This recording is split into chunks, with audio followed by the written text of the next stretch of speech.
Great. Welcome. What a joyful day here at Trinity Church. Well, first of all, thank you for everything.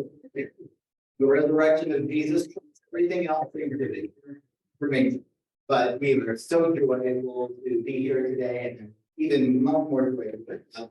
Our own bishop, for those of you who recently been in the Exploring Episcopal Experience class, you've learned a lot about the organization of the Episcopal Church. And finally, you get to meet our bishop with the head of our geographical area of our diocese. Let's give a strong welcome.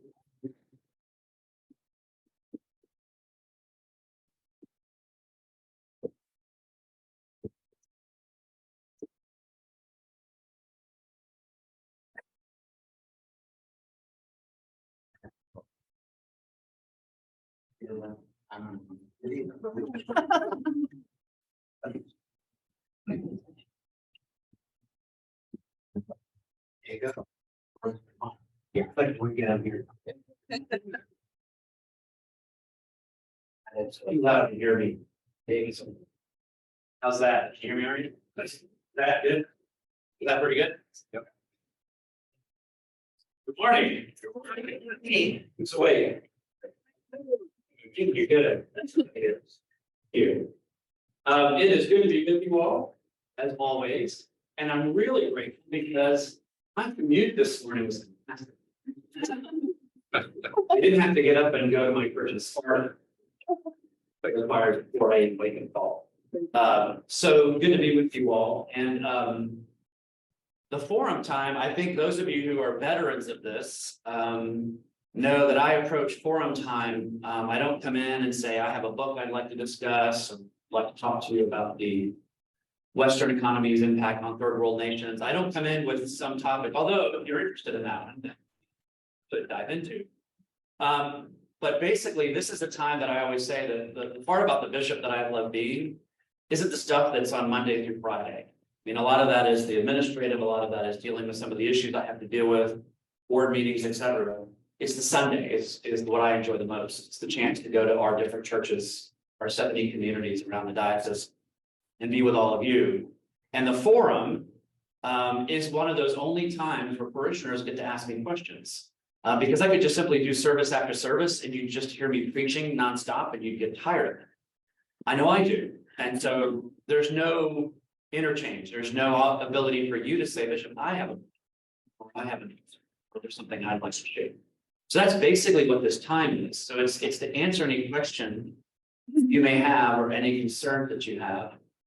As a rule, there will be no math and no science questions. Other than that, I'm open for whatever you would like to ask. Yes. When did you become bishop? When did I become bishop? I was elected in June 25th, 2016 in this church at a special election. And it's been my 7th year, but it was in 2016. So yeah, time flies too, and more gray hair. Did you have a question? Which question? Do I remember you? Who the troublemaker? Yeah. Do you want to ask me a question? Their hair before. My hair was mostly black. See all this? This is really the last number of years. Did every church in the diocese do that for years? Let's repeat the question for the. Oh, sure. Does it I visit every church during the year. Well, I couldn't visit every church in the year because if you think about the number of weekends, the number of Sundays, and there's 70 communities. Plus, I have to go to House of Bishops twice a year. I'm on the Board of Trustees for the University of the South, Candler School of Theology at Emory, Virginia Theological Seminary, General Theological Seminary in New York. I'm on the joint. Actually, now we're on the same board because of a merger. I'm on the joint nominating committee for the next presiding bishop to elect our new presiding bishop, and a lot of others. I'm on the Dogwood Health Trust board here. in Western Carolina. So vacation, you start adding all those things, it limits. The laws of the church, canon law, say that a bishop must visit every community and do a visitation, and actually it lists all the things that I must do. Check to the quality of life, making sure that the services are in order, do confirmations, receptions, reaffirmations, check the books, parish law, et cetera, et cetera. I'm supposed to do that to every parish once every 3 years. I average with my schedule, because basically my schedule already gets plotted out. So I have a schedule already plotted out for 24 and into 25 already. Because what we do is we have a master list that kind of shows all the churches and kind of that rotation.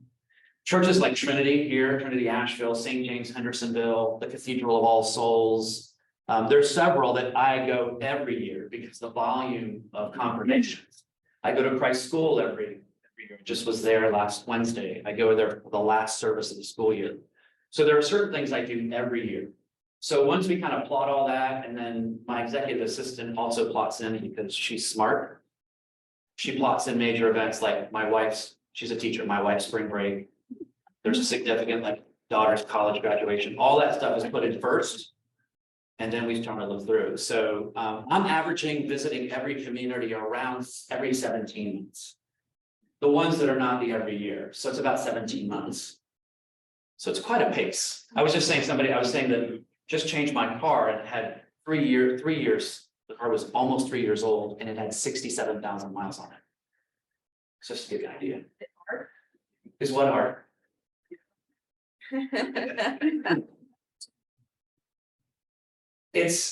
I'll tell you what, here's how I answer that question. It's draining and exhausting, but it's not hard because I like it. Good for you. Okay. This is just kind of a personal question, but how do you take care of yourself on a level so that you can stay fresh and not burning? Because that's a lot. Humor. No, honestly, it's one of those things. If you haven't noticed over the years I've been your bishop, I'm a bit of an extrovert. I know it's so I tend to feed and enjoy being with people, but I reach a point of where I have to stop. And so sometimes that could be on a Sunday afternoon. All of a sudden I'm just like sitting and vegging and quiet. But honestly, the people in this diocese, the clergy, my staff, I mean, we have fun, there's joy. Ask any of my staff, I'm sort of the idiot at times in the office and do some pop trivia with them, and just try to find moments of fun. Have a great family, have a great wife who's very supportive. She travels with me on Sunday, which helps a lot because she's a school teacher, so it's not like all day, all week we're going, and then Sunday I'm going. So that's been good. This is good. Yeah. So Laurel.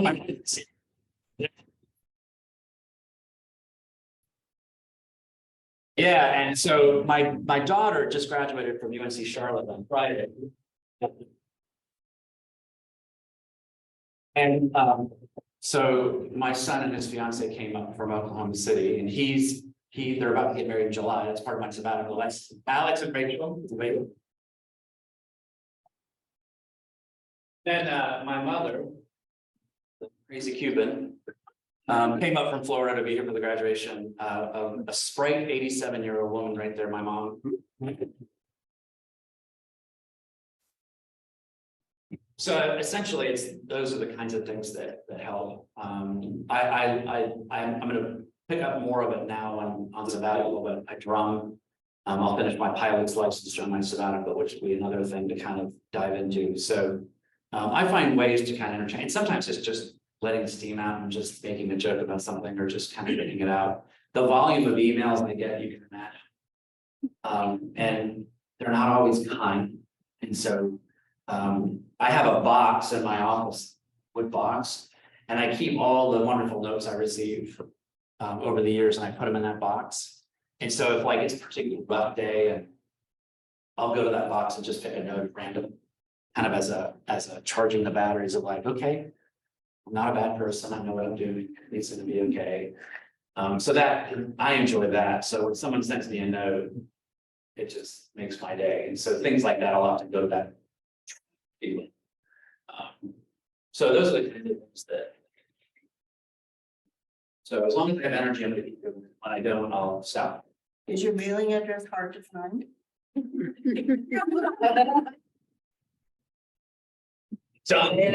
Done. If we wanted to send you one of those kind. You can think of that's my email, you can see my direct email on it too. I would do that. So you're, I live in some of those other people. 900B Center Park Drive, that's 2880. This is kind of a buzzkill because this is all fun, but I was just curious, what are some of the larger issues that Episcopal Church is dealing with as an organization? As a church, the bigger things well, I'll tell you. Two. One, which is the election of new bishop is, I think, going to be a monumental mark for us in that.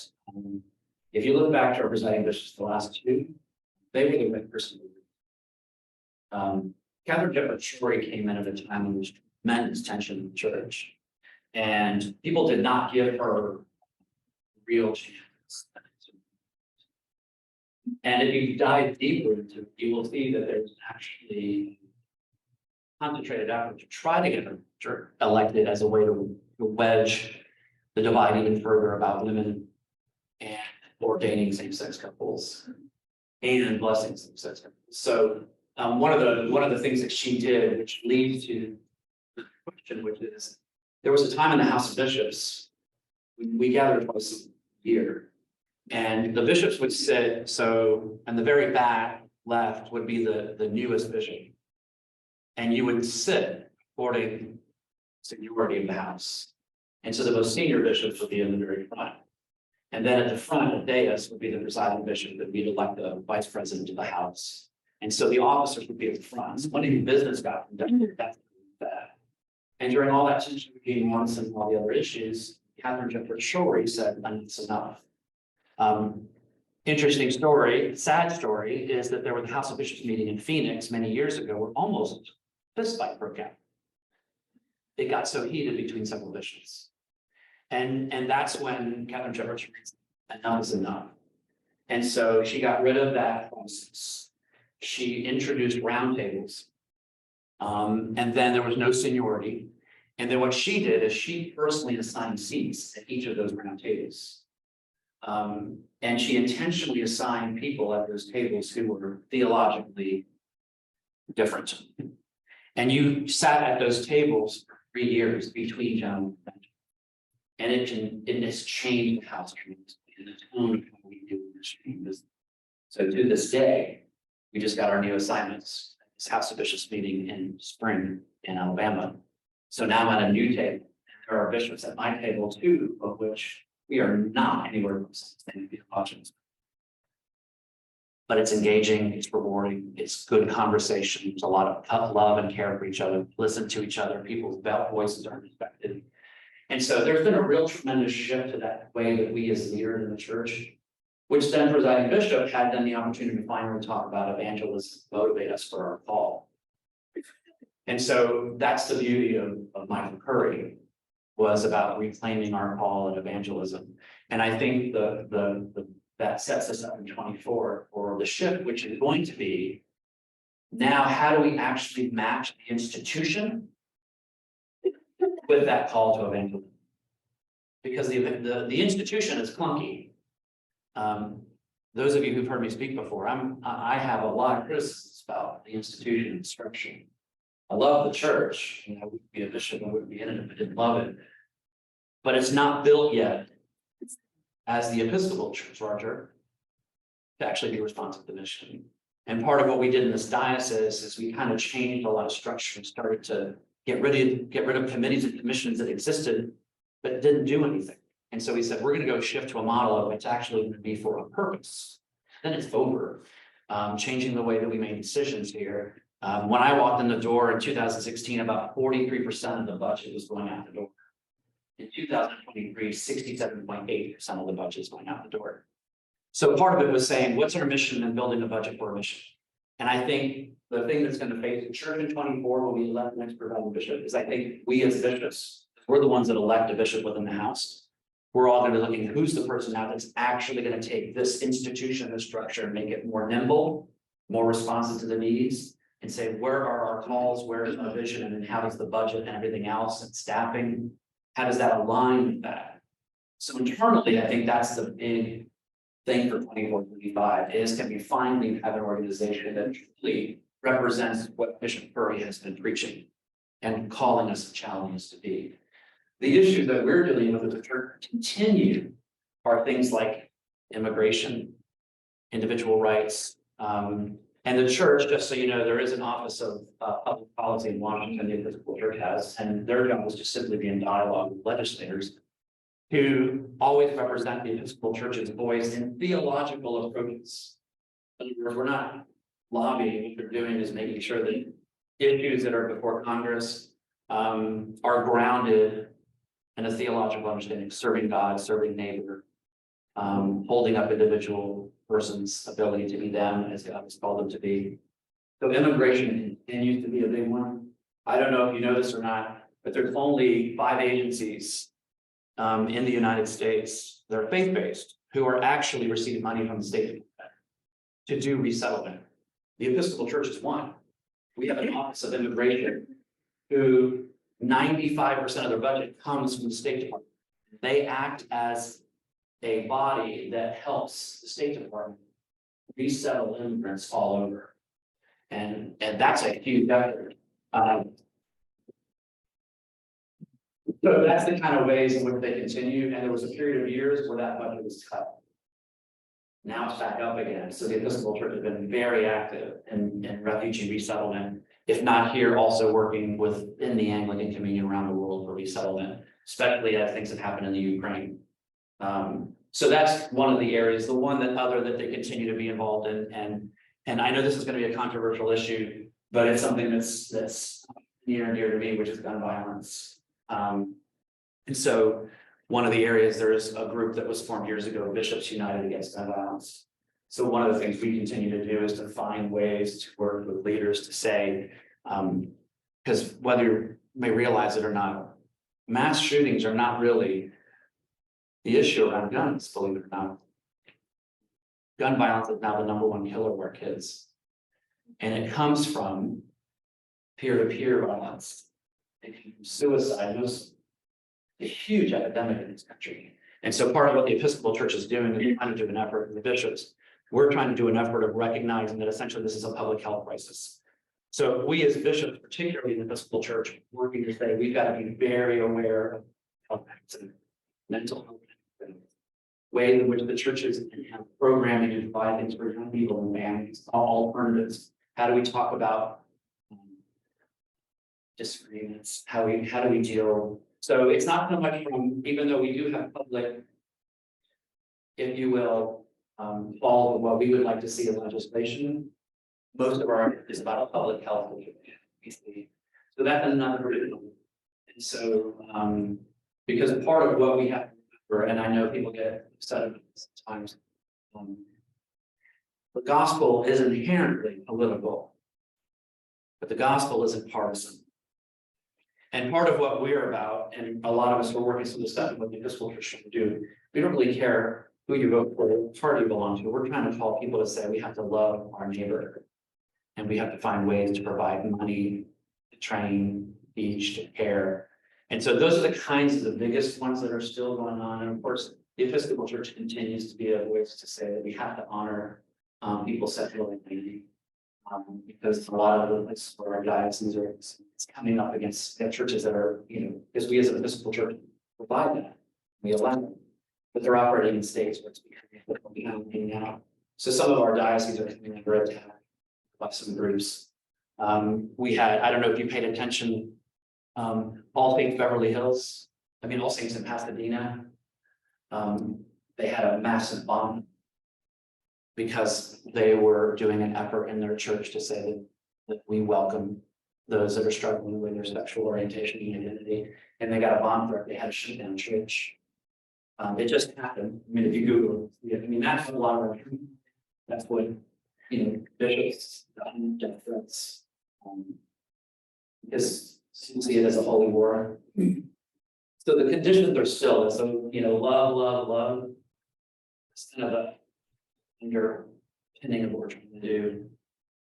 Setting up for the sermon, it's a little. So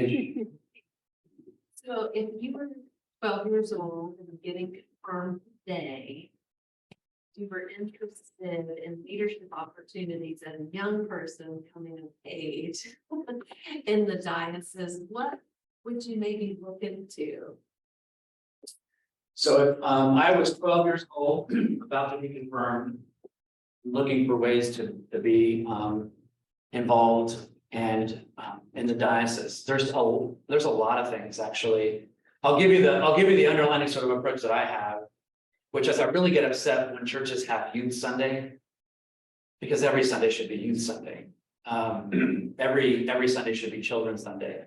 And I was one of those in parent ministry, and I remember I was a school chaplain too. That if any child, any young person wants to do anything that they see, they should be allowed to do it. So if somebody says, I'm fasting by the altar gate, it shouldn't be like, well, when you're older, it should be, come on, sure. I used to have a youth vestry representative, a high schooler that was selected from the other high schoolers to sit in the vestry meetings and be a voice. Now you get into the legal issues, like in North Carolina, they have to be 18 years of age. So if you're voting on things like property matters, and you have to have somebody who the state recognizes as an officer, but there's no reason you can't have a youth. Our youth council we have in this diocese is very active. Debbie's not in here. Debbie's been very involved in the diocese. We have a youth council, and they are the ones that plan, direct, decide, figure out what they want to do for the kids and the youth of this diocese. They tell me what to do for the youth of this diocese. They advise me. They come up with ideas, and my job is to figure out a way to say yes. So I think it starts at the parish level. There isn't anything, as far as I'm concerned, that a young person shouldn't be allowed to be engaged in or involved or want to do, whether it's reading or that kind of stuff, or service, or being part of an outreach team. Diocesan are all sorts of things. Since 2016, I think the largest amount of money we've placed in the budget has been for youth, young adults, and college age. That's been the real push. So we have a larger connection now between, especially when they leave for college. And then also now we have a greater program to talk about those that left college and are starting families. So we've initiated things like young adult hikes, where essentially we do a worship service as we're hiking. All sorts of things like that have been born out of a sense of how do you do the continuity. And along the way, we're providing offerings for people who want to go a little deeper. Does that help? Get you in a second. You think person, I'll come back to you. We've been giving money in this church to Episcopal Relief and Development. What is it doing with the money in Ukraine? Episcopal Relief and Development, what's to do with the money? They're sort of our main, if you will, presence when it comes to the issue of resettlement. So they're providing assistance. If you ever want to see something fascinating, Google the resettlement map all over Europe. And we have the Episcopal Church in Europe, which is it's a diocese and its affiliation with Episcopal churches throughout Europe. They are heavily involved in resettlement. And so ERD is providing them a lot of the funding they need to resettle those families throughout Europe. That's probably the biggest push. It hasn't been as much here in the US as it's been throughout Europe. So in that case, ERD has been providing a lot of the resources to churches in Europe. We have parishes in Germany, France, Spain, and they're heavily involved. And if you, like I said, you can Google the map. State Department, I think, put it out. You can see they do a time lapse of the last number of years of resettlement, and then countries that have the largest populations of resettlement. Still, like Germany is probably one of the largest. So that's what ERD is doing. Instead of recreating the wheel, they're working with the agencies in Europe to resettle. Thank you. Sure. I feel like sometimes me noticing myself, like not realizing all like different kinds of races in this church and sometimes other churches. I just don't know if sometimes we have like things that may cause less attendance of different races, or if we make, or sometimes there's uncomfortable situations with other things, and I just feel like we could work on making it a safe and comfortable environment for everybody by asking on people's opinion about things. Rock on, Colin. Thank you. So yes, how do we make ourselves more accessible and how do we engage people who are different? And make sure that welcome. Thank you for that. I told somebody not too long ago that I remember when I was doing the process as bishop, and we had the walkabouts go around to different places and answer questions as the candidates. Kind of like the Hunger Games, but church style. At Christ School, one of the first questions I got was that, believe it or not. And the first thing I said to people when they talk about how do we create an environment or how do we get more people who are different, whether it's like Latino, Hispanic, sisters, or Black or Indigenous, you know, how do we find out what they need and what it would take for them to come? And I just leaned in the microphone and said, you ask them. And part of that, it's simple in its answer, but yet it's more complex. And so part of what we've been doing over the last number of years, and hopefully you've seen it, you've been seeing all the efforts we've been doing in the beloved community. We were putting out every month Barrier Breaker series where we were having people of color who are Episcopalians tell their story of either where they were not allowed, where they were not accepted, telling stories when they were younger, remember being not allowed in places because of the color of their skin, Indigenous people telling about the way people talk about them. And we were doing those every month, just firsthand stories of people telling on video. And at the same time, we started to look to say, how are we engaging in the conversation? And we were using a training that at the time, many years ago, was good, but it hadn't really adapted to how to really engage. So I went to the Absalom Jones Center in Atlanta. Dr. Catherine Meeks, who some of you may remember, she was our convention speaker years ago, and said, we've got to start from scratch. So I invited her to come up, and she sat leaders on this diocese and me and others to say, how do we really engage this conversation and stop kind of skirting around it? And so she started to work with us. So the very first thing we created was actually a training and a program that started talking about that issue with our youth. That's where we started first, not with the adults. We started with the youth, and we did about 3 of those with youth around the diocese. And then working with Christ School, we did that program 3 times there also with the boys there as a way to start. Basically said, if we can kind of lay the foundation with our young people, because they tend to be the ones, quite frankly, that are much more aware of it right now, much more engaged in it, and use that, then that becomes the basis of what we do. And so as a result of that, we now have training we're doing around the diocese with adults, clergy, and lay people. And we have teams we set up, and the teams have lay people and clergy that are diverse in their background who are doing the conversations, and they're going around the diocese and inviting people.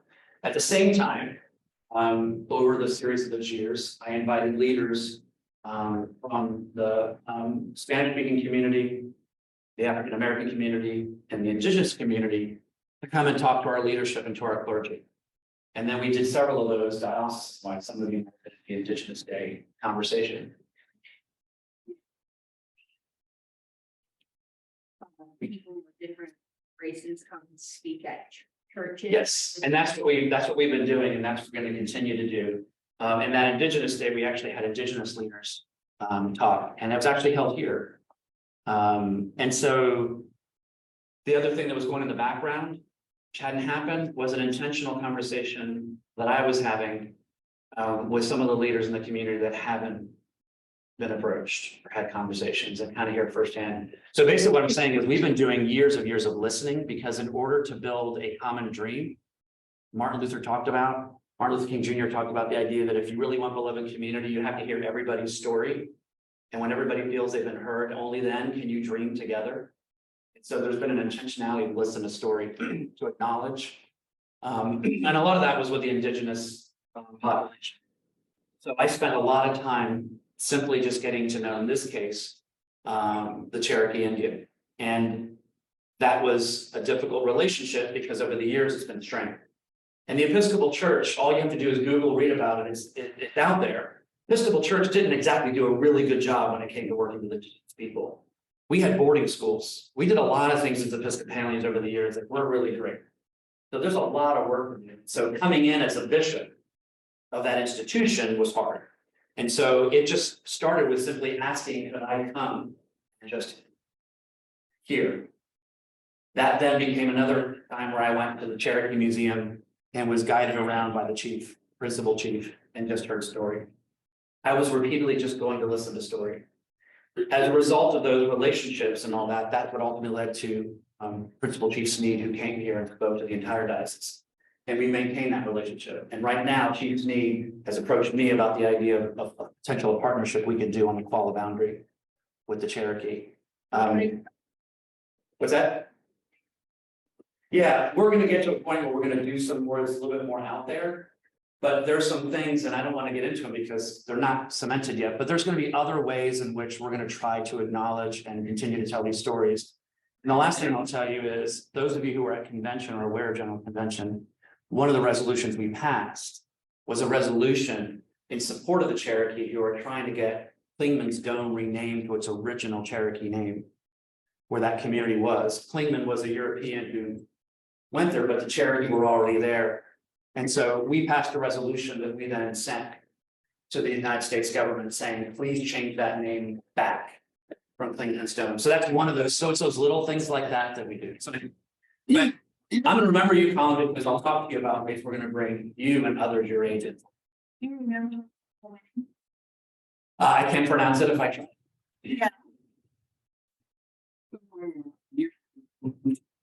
Remember a lot about the Lutheran and the Episcopal Church. It almost sounded like we merging or association. What is that? Is that just I've got this kind of story? No, we're the community of the Lutheran. That means that right, not only in how we share a common vision, but also Lutheran. I have Lutheran clergy that are serving as reference in my congregation. Lutheran have so they open the door for like faith, shared leadership. So for instance, a Lutheran pastor back in the day, for the community, the whole rigmarole made that. Now, a Lutheran pastor is no different from me. I do it in conversation with the bishop. I've got two congregations that are Lutheran animists. 2 Sundays a month, they use the book of communion prayer. 2 other months, they use the Lutheran. One of them has a Lutheran, and the other one has leading the church.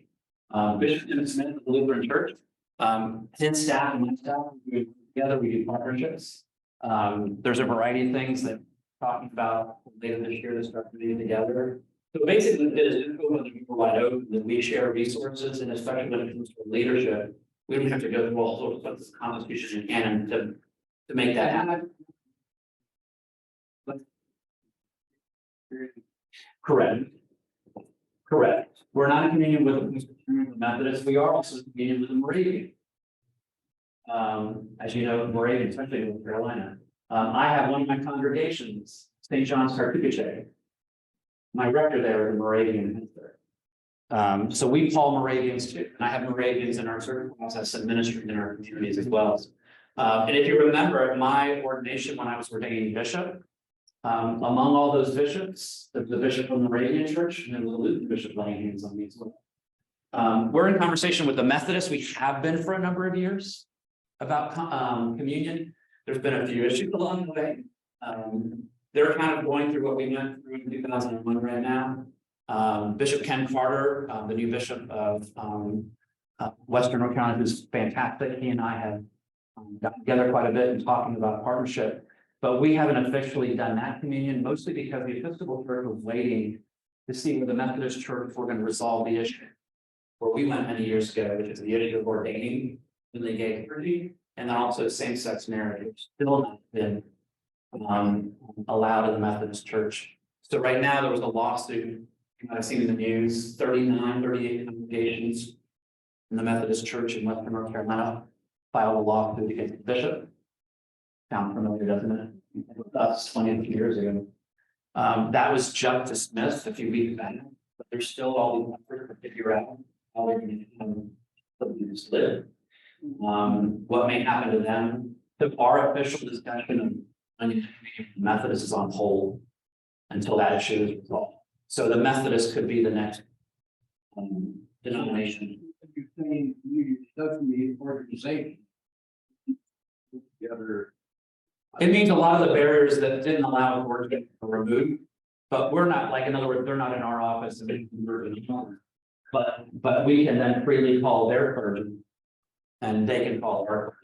Because right now in the Constitution and canons, the kind of stuff that I have to know as bishop, there's two tracks essentially. If somebody comes from another denomination. For instance, I ordained a few years ago a Nazarene who came to us from the Nazarene tradition.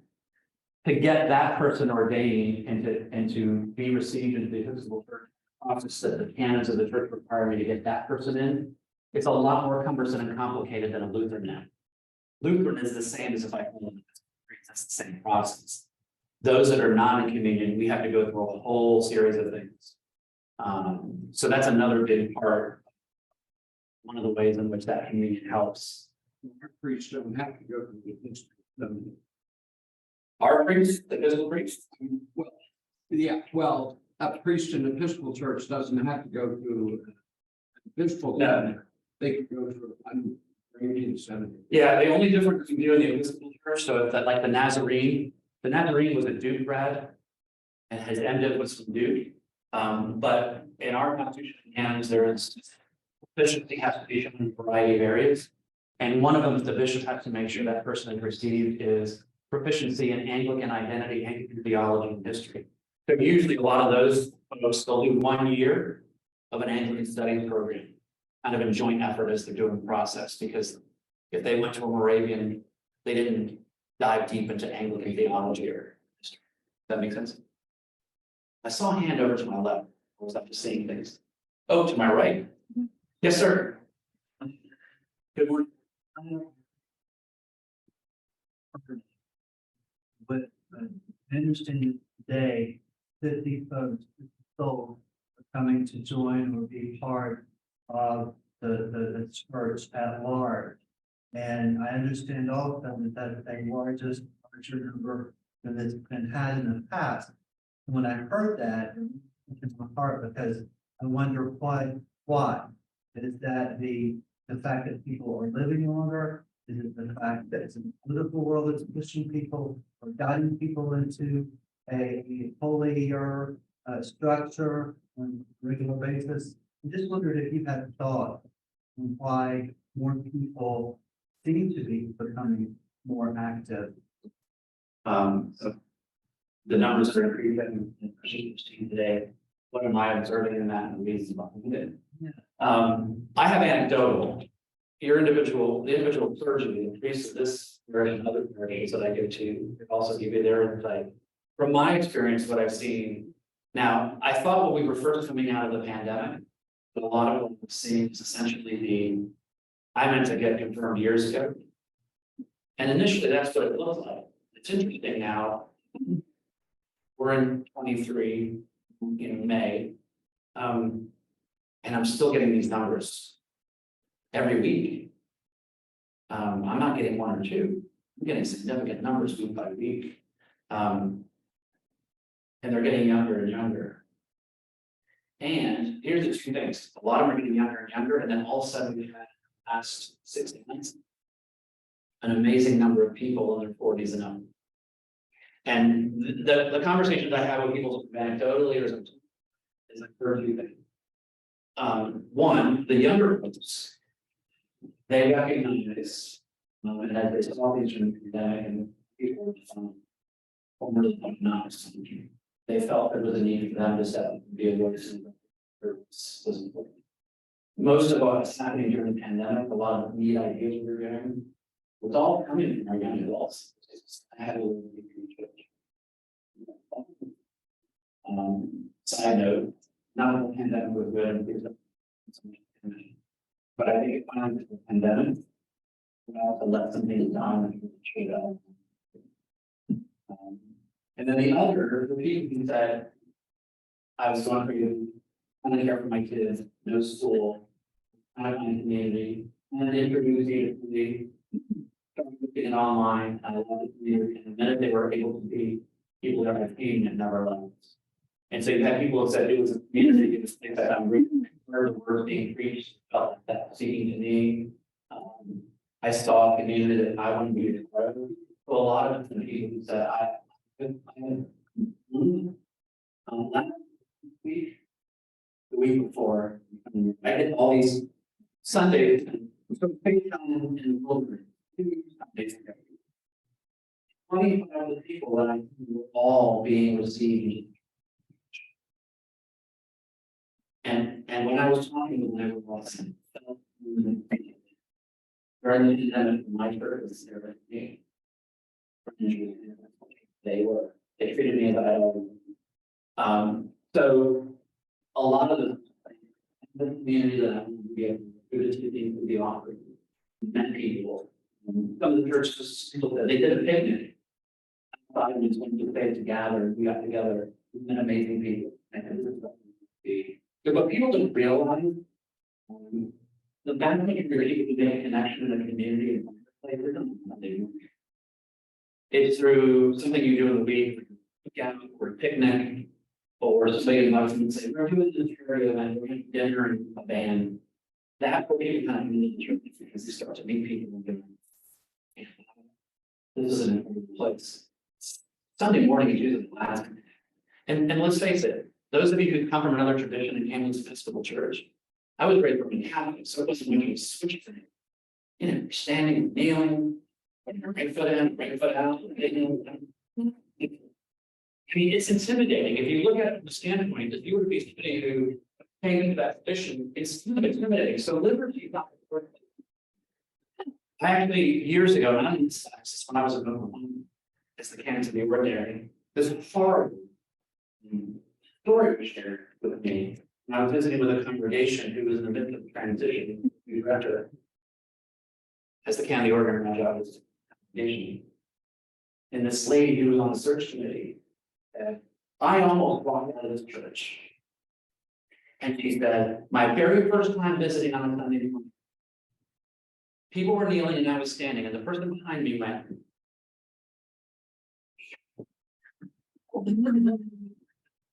And she said, I know. And she said, had it not been for somebody else who read it and all that, I don't know what I found that, and I know now. Dan, Neil, but I mean,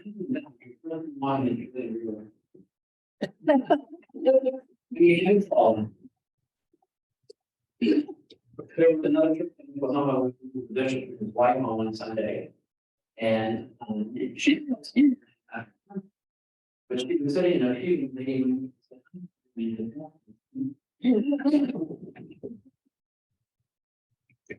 and what the bishop didn't realize, he didn't know that after the sermon. And so at his started his sermon, he said, it's wonderful to be with me. He said, and of course, my wife Debbie is with me today. And apparently this woman went up to the bishop's wife, not about apologize. But I mean, one of the things, so I think one of the things that we've done well, since people have been telling me in this diocese, is that churches were going well above and beyond, welcome them. They noticed them, and they invited them. And that's the key, invite, and love whoever walks through the door. My thing about churches is, sometimes we spend too much time asking people, why did you come here, instead of just saying, welcome. And that should be our response. Let them unfold the reasons they're there at some point, but anybody who walks in the door of the Trinity is welcome home, and that's it. Friends, we got a couple of more minutes. You haven't had a chance to ask a question, go right ahead. Yeah. I think for a lot of us in this room, one of the things that brought us to Trinity is this church has, at least in my estimation, the total package. It is absolutely from top to bottom, the total package. Father Scott, the staff, Sharon on the organ, the music in this church is unmatched by anyone in this community. The children's choir, the kids from little to our confirmands, all involved in things in this church. And it is completely the total package. We even have a church dog. I mean, and if you haven't met him, it's Charlie, Sharon's dog, and he's well, just bring him a treat, he'll be your friend forever. Yeah, but this, yeah, I mean, this church, Amy, yes, it's a total package. I think we need to end there. That's it.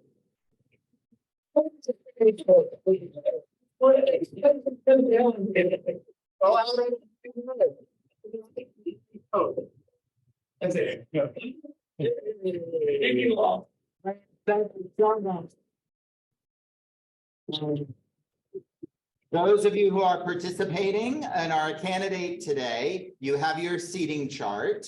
And so between now and 10:45, I invite you to find your seat in the church. If you're not a candidate and you are coming to church, you're all on the right-hand side. Because the whole left-hand side has been taken up with candidates today. So welcome and thank you, Bishop Jose.